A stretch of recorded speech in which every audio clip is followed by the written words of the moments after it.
जबरदस्त बात प्रशांत किशोर जी के मैंने सुना।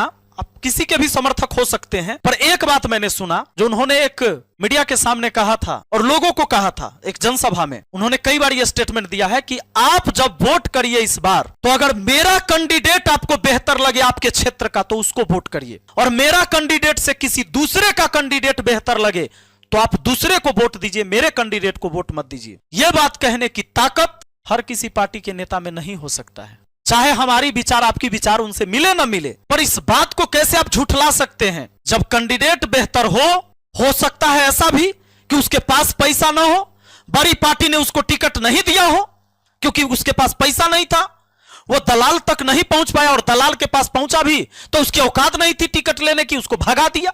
तो फिर वैसे कैंडिडेट को आप तो चुनेंगे नहीं, क्योंकि आप पार्टी के आधार पर वोट करेंगे।